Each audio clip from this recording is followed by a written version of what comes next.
جب کوئی مسلمان عورت 4 کام کر لے، 5 ٹائم کی نماز کی پابندی کرے، رمضان کا روزہ رکھے، اپنے شوہر کی اطاعت کرے، اس کی بات مانے، اس کی خدمت کرے، اس کی سیوا کرے، اور اپنی عزت کی، اپنی آبرو کی، اپنی شرمگاہ کی حفاظت کرے۔ معاف کرنا میرے پیارے ساتھیوں، عورت کی شرمگاہ کی حفاظت کا ایک راستہ یہ بھی ہے کہ عورت جب گھر کے باہر نکلے تو پردے میں نکلے، اپنی سندرتا کو، اپنی بیوٹی کو، اپنے شریر کو کسی غیر کے سامنے ظاہر نہ کرے۔ اور یہ اسلام نے جو پردے کا حکم آپ کو دیا ہے، معاف کرنا، یہ شادی کے موقع پر بھی یہی حکم رہتا ہے، شادی کے موقع پر آپ کو کوئی چھوٹ نہیں ملتی ہے۔ مجھے افسوس ہوا، میں آپ کے علاقے میں تقریر کے لیے آ رہا ہوں اور آنے کے ٹھیک پہلے یہ منظر دیکھ کر کے میں نے سوچا کہ آج کی تقریر میں اس بات کو رکھوں گا۔ مسلمان لڑکی جب بے پردہ ہو کر کے، بے حیا ہو کر کے باہر نکلتی ہے تو زیادہ تکلیف ہوتی ہے میرے پیارے ساتھی۔ اور جانتے ہیں اس کی وجہ کیا ہے؟ کیوں ہمارا مسلمان نوجوان آج نشے میں کیوں ڈوبا ہوا ہے؟ ابھی کٹیہار میں ایک بھائی نے مجھ سے کہا کہ مولانا صاحب، ایک آدمی نماز پڑھاتا ہے، امام ہے، اور اس کے بارے میں یہ کمپلینٹ ملی ہے کہ وہ گانجا پیتا ہے۔ آپ سوچئے حالات کہاں تک پہنچ چکے ہیں۔ مسلم بستیوں میں شراب عام ہو رہی ہے، نشہ عام ہو رہا ہے، زنا عام ہو رہا ہے۔ آئے دن میرے پاس موبائل پر کال آتے ہیں، لڑکا لڑکی نے آپس میں زنا کر لیا ہے، اولاد پیدا ہونے والی ہے، کیا کیا جائے؟ کتنے کیس ہو رہے ہیں؟ یہ حالات کیوں پیدا ہو رہے ہیں؟ آئیے ذرا ہم قرآن و حدیث کی روشنی میں جائیں۔ قرآن کے پہلے پارے کی ایک آیت میں نے آپ کے سامنے پڑھی ہے۔ یہ آیت یہودیوں کے بارے میں اتری ہے۔ اس آیت کا ایک بیک گراؤنڈ ہے، ایک کانٹیکسٹ ہے، ایک پرشت بھومی ہے، ایک پس منظر ہے۔ یہ آیت کب اتری؟ بنی اسرائیل میں ایک مرڈر ہو گیا، ایک ہتیا ہو گیا، بھتیجے نے اپنے چچا کی ہتیا کر دی، اور ہتیا کرنے کے بعد الزام کسی اور کے سر پہ ڈال دیا۔ اللہ تبارک و تعالیٰ نے ہتھیارے کا پتہ لگانے کے لیے بنی اسرائیل کو یہ حکم دیا کہ ایک گائے ذبح کرو۔ وہ چاہتے، اللہ کا حکم آیا تھا، کوئی بھی گائے ذبح کر سکتے تھے۔ انہوں نے حضرت موسیٰ کو پریشان کیا کہ اللہ سے پوچھو گائے کیسی ہونی چاہیے۔ اللہ نے اور کٹھن کر دیا اور مشکل کر دیا اور شرطیں لگا دی۔ بہرحال بڑی مشکل سے بہت قیمتی رقم خرچ کرنے کے بعد وہ گائے لائے اور انہوں نے گائے کو ذبح کیا۔ بنی اسرائیل جب انہوں نے گائے کو ذبح کیا تو اللہ نے حکم دیا فَقُلْ نَضْرِبُوهُ بِبَعْضِهَا، اس گائے کے بدن کے کسی حصے کو لے لو اور اس کو ڈیڈ باڈی پہ لے جا کے ٹچ کرو، ڈیڈ باڈی پہ، مرے ہوئے انسان کے اوپر لے جا کے مارو۔ جب انہوں نے ایسا کیا تو تھوڑی دیر کے لیے اللہ تعالیٰ نے مردے کو زندہ کر دیا، اور وہ مردہ زندہ ہو کر کے یہ بولا کہ مجھے میرے بھتیجے نے قتل کیا ہے۔ اتنی بڑی اللہ کی قدرت کی نشانی کہ مردہ زندہ ہو گیا، اتنی بڑی نشانی دیکھنے کے بعد بھی یہودیوں کے اندر کوئی سدھار نہیں آیا، ان کی برائیوں میں، ان کے گناہوں میں کوئی کمی نہیں آئی۔ اللہ نے اس واقعے کو بیان کرنے کے بعد فرمایا ثم قست قلوبکم من بعد ذالک، اے یہودیو تم اتنے کٹھور دل ہو، اتنے سخت دل ہو، اتنی بڑی اللہ کی نشانی دیکھنے کے بعد بھی تمہارے دلوں کی سختی دور نہیں ہوئی۔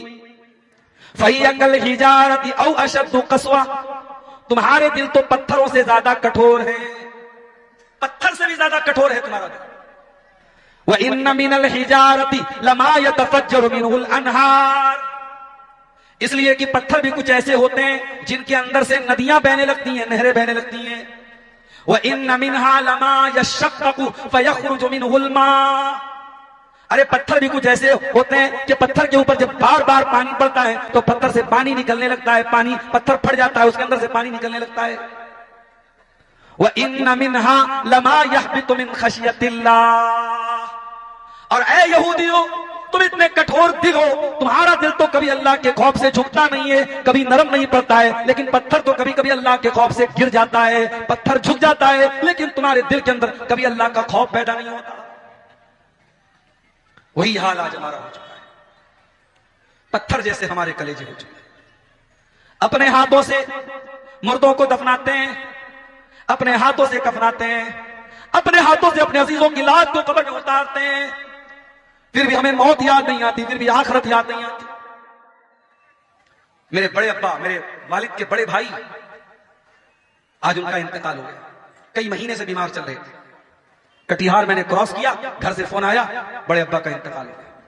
جمعہ بعد کل مٹی ہے, جنازہ ہے, مجھے ابھی تقریر کر کے فوراً بھاگنا ہے. پٹنہ سے کار منگائی ہے میں نے, اسی کار پہ بیٹھ کے پٹنہ جائیں گے, وہاں سے فوراً بنارس نکلیں گے. جمعہ کے پہلے ہم کو پہنچنا ہے. جنازہ ہم دیکھ رہے ہیں, میت ہو رہی ہے ہمارے گھر میں, مگر ہمارے کلیجے پہ کوئی فرق نہیں پڑ رہا ہے. ہمارا دل کٹھور ہو چکا ہے, ہمارا دل سخت ہو چکا ہے. اور جب دل سخت ہوتا ہے تو میرا جملہ نوٹ کر لو, پھر آنکھیں آنسو نہیں بہاتی. دل کا بہت بڑا کنیکشن آنکھوں سے ہے. اللہ قرآن میں سورہ مریم میں اپنے نبیوں کے بارے میں کہتا ہے, اذا تلیت علیہم آیات الرحمن خروا سجدا وبکیا. میرے نبیوں کے سامنے جب اللہ تعالیٰ کی آیتیں پڑھی جاتی ہیں وہ سجدے میں گر جاتے ہیں اور رونے لگتے ہیں. ان کی آنکھوں سے پھوٹ پھوٹ کے وہ رونے لگتے ہیں, ان کی آنکھوں سے آنسو بہنے لگتے ہیں. ارے ہم تو اتنے کٹھور دل ہیں, ہم نے کورونا کا دور دیکھا جو ہم سے پہلے کسی نے نہیں دیکھا. ہم گواہ بن گئے اس واقعے کے جو انسانی تاریخ میں کبھی کبھی ہوتا ہے. ہم نے دیکھا لاک ڈاؤن لگ گیا, مارکیٹ بند ہو گئی, نماز مسجدوں میں ہونا بند ہو گئی, اللہ کے گھر کا طواف بند ہو گیا. مرنے کے بعد انسان کی لاش کو کوئی چھونے کو تیار نہیں ہے. بنارس میں ہمارے کئی غیر مسلم بھائیوں کی لاشوں کو مسلمانوں نے لے جا کے آگ لگائی کیونکہ غیر مسلم اپنے باپ کی میت کو چھونے کو تیار نہیں تھا. ہم نے تو وہ دور بھی دیکھا تھا میرے ساتھ. انسان ماسک لگا کے گھر سے نکلتا تھا, انسان 2 گز کی دوری بنا کے چلتا تھا. ہم نے وہ دور بھی دیکھا ہے. قرآن کہتا ہے فلولا اذ جاءهم باسنا تضرعوا ولكن قست قلوبهم وزين لهم الشيطان ما كانوا يعملون. اے میرے بندو, جب یہ مصیبتیں تمہارے اوپر آئیں, یہ آپدائیں تمہارے اوپر آئیں, یہ سنکٹ تمہارے اوپر آیا تو ہونا تو یہ چاہیے تھا کہ تم گر گڑاتے, تم اللہ سے معافی مانگتے, تم اللہ کی طرف رجوع کرتے, مگر تم نے ایسا نہیں کیا کیونکہ تمہارے دل کٹھور ہو چکے ہیں اور شیطان نے تمہارے گناہوں کو سجا کے پیش کیا ہے. ایک بات بولوں, آج کی دنیا میں سامان کتنا بھی لوکل ہو, پیکنگ اچھی ہونی چاہیے. مارکیٹنگ کا اصول یہی ہے, سامان جتنا بھی لوکل ہو پیکنگ اچھی ہونی چاہیے. اور یہ طریقہ شیطان کا ہے. شیطان ایک لڑکا لڑکی کو ناجائز محبت میں ڈالتا ہے. لڑکا لڑکی کو فون کرتا ہے, لڑکا یہ نہیں کہتا میں زنا کرنا چاہتا ہوں, وہ زنا کو اچھی پیکنگ میں پیش کر کے کہتا ہے میں تم سے پیار کرتا ہوں. کوئی لڑکا کوئی بولتا ہے لڑکی میں تم سے زنا کرنا, حالانکہ وہ زنا کرنا چاہتا ہے, مگر شیطان کتنا ہوشیار ہے, اس نے زنا کو پیار کے پیکنگ میں پیش کیا ہے. لڑکا لڑکی سے بولتا ہے میں تم سے پیار کرتا ہوں. ارے ظالم, تو اگر واقعی میں اس لڑکی سے پیار کرتا تو اس کو جہنم کے راستے پہ لے کے نہ جاتا, تو زنا نہ کرتا, تو نکاح کرتا. دنیا میں جو پھول ہوتا ہے نا, پھول کے آس پاس کانٹے ہوتے ہیں. پھول توڑنا اگر ہے تو پہلے کانٹوں سے نپٹنا پڑے گا. اگر غلط نیت سے پھول توڑو گے کانٹا چبھ جائے گا. اللہ نے عورت کو پھول بنایا ہے اور اس پھول کی حفاظت کے لیے اللہ نے کچھ کانٹے بنائے ہیں. اور وہ کانٹے کون ہیں؟ وہ لڑکی کا باپ ہے, وہ لڑکی کا بھائی ہے, وہ لڑکی کا گارجین ہے. اگر آپ کسی عورت سے, کسی لڑکی سے واقعی محبت کرتے ہیں تو آپ اس سے ریلیشن شپ نہیں بنائیں گے, اس سے چیٹنگ نہیں کریں گے, اس سے باتیں نہیں کریں گے. آپ اس کے گارجین کے ذریعے, اس کے باپ کے ذریعے نکاح کا پیغام بھیجیں گے اور حلال اور جائز طریقے سے نکاح کریں گے. تو شیطان کا طریقہ یہی رہا ہے کہ گناہوں کو کیسے مزین کیا جائے, گناہوں کی پیکنگ کو کیسے اچھا کیا جائے. اور یہ کام پہلے دن سے شیطان کر رہا ہے. شیطان جب ہمارے باپ آدم کے پاس آیا, ہماری ماں حوا کے پاس آیا اور ان کو بہکانا تھا, ان کو گمراہ کرنا تھا, ان کو جنت کے اس پیڑ کو کھلانا تھا جس پیڑ کے قریب جانے سے اللہ نے منع کیا تھا, تو شیطان یہ نہیں بولا کہ وہ پیڑ خطرناک ہے.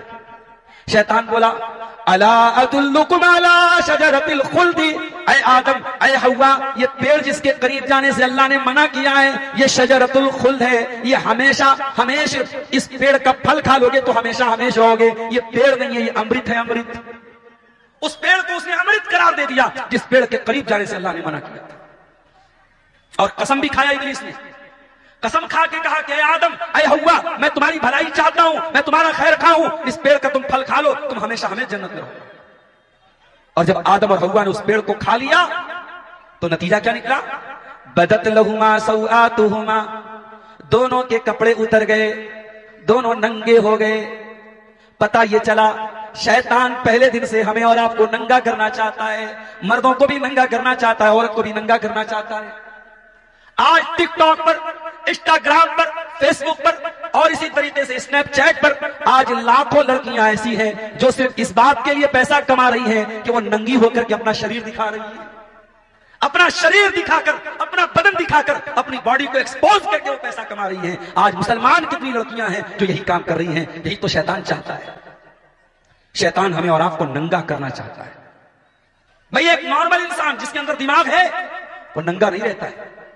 ہماری کامن سینس ہم سے کہتی ہے نہیں, ہمارے بدن کے کچھ پرائیویٹ پارٹس ہیں وہ ڈھکے رہنے چاہیے. انسان ننگا رہنا نہیں چاہتا ہے, مگر آج کی دنیا میں ننگا رہنے کو بھی فیشن قرار دے دیا گیا اور عورت کو ننگا کر دیا گیا. یاد رکھو میرے پیارے ساتھیوں, یہ ننگا رہنا یہ شیطان کی چال ہے, یہ شیطان کا مشن ہے. آدم کے بدن سے کپڑا اتر گیا, حوا کے بدن سے کپڑا اتر گیا, دونوں ننگے ہو گئے. قرآن کہتا ہے فَاتَّفِقَا يَقْصِفَانِ عَلَيْهِمَا مِنْ وَرَقِ الْجَنَّةِ, دونوں جنت کے پتوں سے اپنی شرمگاہ کو چھپانے لگے. دونوں کو ننگا رہنا گوارا نہیں ہے, دونوں اپنے سطر کو, اپنی شرمگاہ کو چھپانے لگے. پھر اللہ نے آواز دی, اے آدم, اے حوا, کیا میں نے منع نہیں کیا تھا اس پیڑ کے قریب مت جانا؟ تم کیوں گئے؟ تم نے کیوں شیطان کی بات مان لی؟ کیا میں نے نہیں کہا تھا شیطان تمہارا کھلا ہوا دشمن ہے؟ تب آدم اور حوا نے توبہ کی. قَالَا رَبَّنَا ظَلَمْنَا أَنفُسَنَا وَإِن لَّمْ تَغْفِرْ لَنَا وَتَرْحَمْنَا لَنَكُونَنَّ مِنَ الْخَاسِرِينَ. کہا کہ اے پروردگار, بے شک ہم نے غلطی کی, ہم نے اپنے نفس کے اوپر ظلم کیا, اور تو نے اگر نہیں بخشا اور تو نے رحم نہیں کیا, اے اللہ ہم خسارہ اٹھانے والوں میں سے ہو جائیں. او لوگو, آدم کی اولاد ہو, سچے دل سے توبہ کر لو. او میرے نوجوانوں, او میری پیاری ماں بہنوں, اگر واقعی میں کوئی گناہ ہو رہا ہے, کوئی غلط کام ہو رہا ہے, ابلیس کا طریقہ نہ اپناؤ. گناہ کر کے ڈٹائی نہ کرو, چوری کر کے زنا زوری نہ کرو. آدم کا طریقہ اپناؤ, حوا کا طریقہ اپناؤ. اگر گناہ ہو گیا ہے سچی توبہ کر لو, اللہ کے سامنے آنسو بہا لو, اللہ سے معافی مانگ لو, اللہ معاف کر دے گا. اللہ معاف کر دے گا میرے ساتھ. اللہ کو وہ آنکھ بہت پسند ہے جس آنکھ سے اللہ کے خوف سے آنسو بہتا ہے. قیامت کا دن ہوگا, سورج 1 میل کی دوری پر ہوگا, لوگ پسینے میں ڈوبے ہوئے ہوں گے. اللہ تبارک و تعالیٰ اپنے کچھ بندوں کو اپنے عرش کا سایہ دے گا. بڑے خوش نصیب ہوں گے وہ. دعا کرو اللہ ہم کو بھی ان خوش نصیبوں میں شامل فرما دے. اللہ تعالیٰ اپنے کچھ بندوں کو اپنے عرش کا سایہ دے گا. ان کو قیامت کے دن گرمی نہیں لگے گی, ان کو پسینہ نہیں ہوگا, وہ پریشان نہیں ہوں گے. آؤ ذرا پوچھتے اللہ کے نبی سے وہ کون لوگ ہیں. اللہ کے نبی فرماتے ہیں وہ 7 طریقے کے لوگ ہیں, اور ان 7 میں ایک وہ آدمی بھی ہے, وَرَجُلٌ ذَكَرَ اللَّهَ خَالِيًا فَفَاضَتْ عَيْنَاهُ, جس نے اکیلے میں اللہ کو یاد کیا اور اس کی آنکھوں سے آنسو بہنے لگے. اس انسان کو اللہ تعالیٰ قیامت کے دن اپنے عرش کا سایہ دے گا. ہماری آنکھوں سے آنسو کیوں نہیں بہتے میرے بھائی؟ کیونکہ ہمارے دل کٹور ہو چکے. ہم تو قرآن پڑھتے ہیں تب بھی ہماری آنکھ سے آنسو نہیں بہتا. ابھی میں نے ایک ویڈیو دیکھا مکہ کا, ایک بوڑھا انسان خانے کعبہ کے پاس بیٹھ کر اللہ سے دعائیں کر رہا ہے, اور رو رو کے دعائیں کر رہا ہے, اور ایسے دعا کر رہا ہے جیسے کوئی بچہ اپنی ماں سے ضد کر کے اپنی بات بنواتا ہے. وہ بوڑھا انسان اللہ کی بارگاہ میں پھوٹ پھوٹ کے رو رہا ہے, اللہ کے سامنے ہاتھ پھیلا پھیلا کے اللہ کے سامنے گڑگڑا رہا ہے, اللہ سے مانگ رہا ہے. میرے پیارے ساتھیوں, اللہ ان دلوں کو پسند کرتا ہے جن دلوں کے اندر گناہوں کی مہر نہ لگی ہو, جو دل نرم ہو, جو دل کٹھور نہ ہو, جو دل سخت نہ ہو. اور یاد رکھو جتنا پاپ کرو گے اتنا یہ دل سخت ہوتا چلا جائے گا. اور یہ بات میں نہیں کہہ رہا ہوں, یہ بات اللہ کے آخری نبی جناب محمد رسول اللہ صلی اللہ علیہ وسلم فرماتے ہیں. اللہ کے نبی فرماتے ہیں جب انسان کوئی غلطی کرتا ہے, کوئی گناہ کرتا ہے, نُقِطَتْ فِي قَلْبِهِ نُقْطَةٌ سَوْدَاء, اس کے دل پر ایک کالے رنگ کا دھبا ڈال دیا جاتا ہے. اگر بندہ توبہ کر لیتا ہے, اللہ سے معافی مانگ لیتا ہے, وہ کالا دھبا مٹا دیا جاتا ہے. ورنہ جتنا وہ گناہ کرتا چلا جاتا ہے اتنے وہ کالے دھبے بڑھتے چلے جاتے ہیں. حَتَّى تَعْلُوَ قَلْبَهُ, یہاں تک کہ وہ کالے دھبے اس کے پورے دل کے اوپر چھا جاتے ہیں, پورا کا پورا دل کالا ہو جاتا ہے. اور جب دل کالا ہو جاتا ہے پھر قرآن کی آیتیں اس کے اوپر اثر نہیں کرتی, پھر نبی کی حدیثیں اس کے اوپر اثر نہیں کرتی. کیا بات ہے میرے بھائی, کیوں آج اتنی لمبی لمبی تقریریں ہو رہی ہیں اور ہمارے سماج میں کوئی اثر نہیں پڑ رہا ہے؟